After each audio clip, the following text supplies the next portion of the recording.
So today's question is a good one, and it's one that might actually take a little bit more time, just because I have to kind of explain a few things. But this question is so good, and the reason that we know it's good is how many people clicked like on it when it was posted on my page. And this is a question that I get frequently.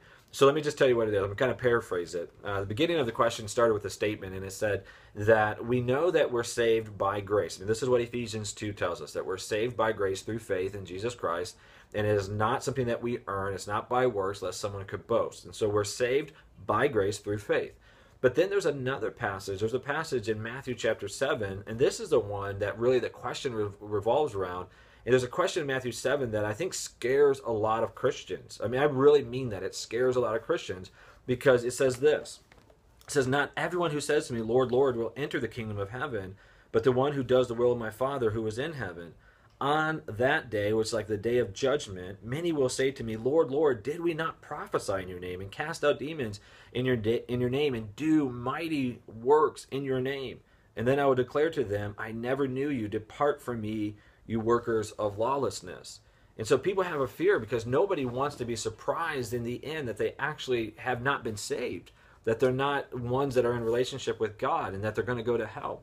And so the question is, really, how are we saved? It says we're saved by faith, but then these people who did all these things they said in the name of God were not saved. I mean, where does this put us? Okay, so in order to answer this question, I have to kind of build up to it so that we understand what this is really saying. So we're going to come back to this, and we're going to look at another passage in Matthew. So here's the idea first that we have to start with, is we have to look at how we're truly saved and what part that works plays in that.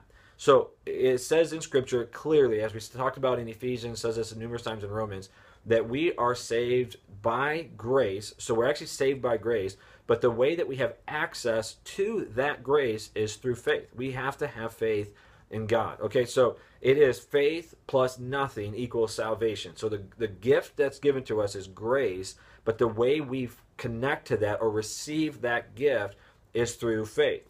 And so if we just stop there, I think it would be incomplete, though, because there's a part that we all struggle with, and that what part does works play into this? So in order to understand this is we have to really then look at what faith is. Because if faith in our minds is a simple belief in God's reality that he is who he says he is, then that seems very simplistic, and it is, and it's actually incomplete. So in the book of James, he addresses this. Because some people might have thought that all they have to do to be saved is simply believe that God is real, and that's what faith is.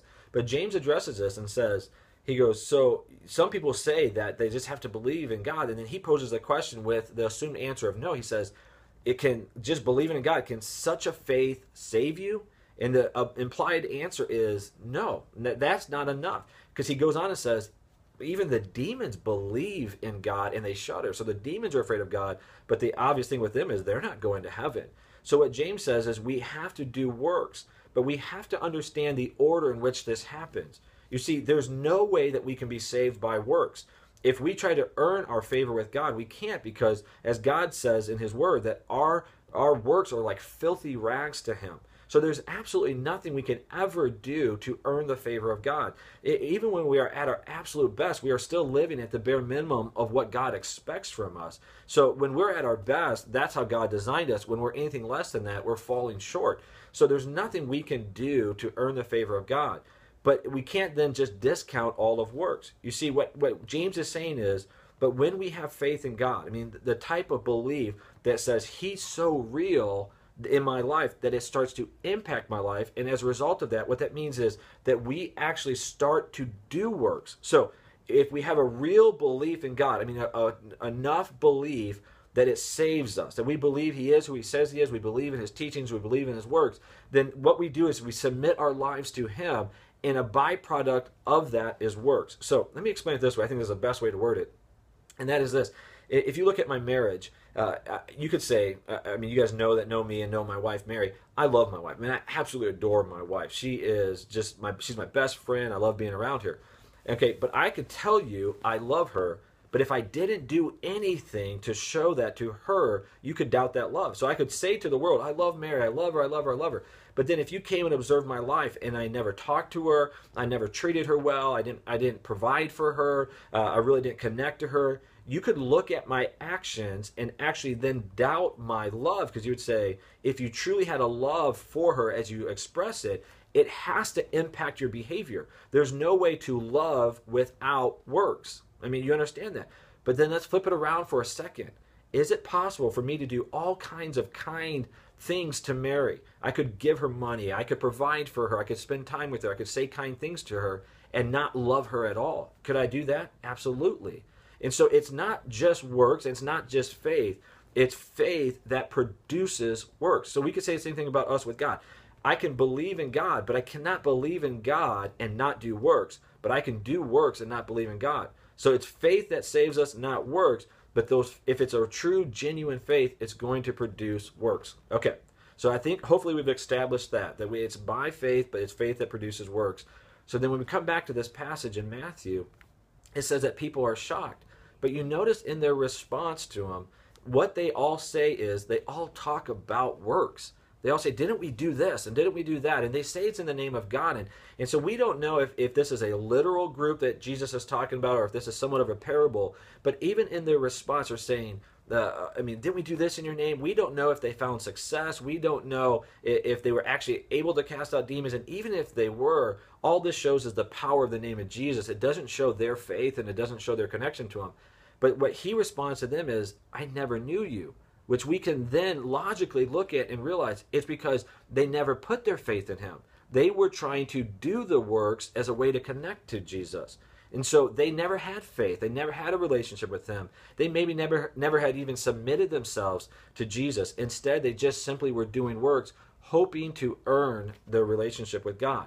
Now let's jump to Matthew 28. So this is an account of another very similar type story where there's a separation on the day of judgment from those that are going to heaven and those that are going to hell.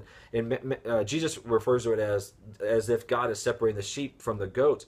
But in this passage, Jesus says something. He actually then alludes to works. He says that the people who go to heaven are those who fed him when he was hungry and gave him drink when he was thirsty and clothed him when he was naked and visited him in prison. And those that are going to hell, he says just the opposite. When I was thirsty, you didn't give me drink. And when I was hungry, you didn't give me food. And when I was in prison, you didn't visit me. And when I was naked, you didn't clothe me. And so on a surface, you look at that and think, that almost looks like works. I mean, isn't that them earning it?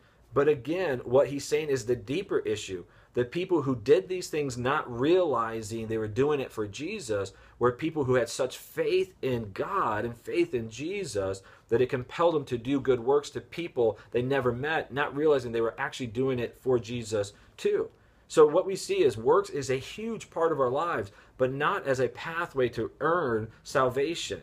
It's only as a byproduct of our faith in God. And so I hope you understand that if you have your faith in Jesus Christ, it should produce works. But if you have put your faith in Jesus Christ, you have nothing to be afraid of. But keep submitting to him. Keep giving your lordship, that he can be your lordship of your life.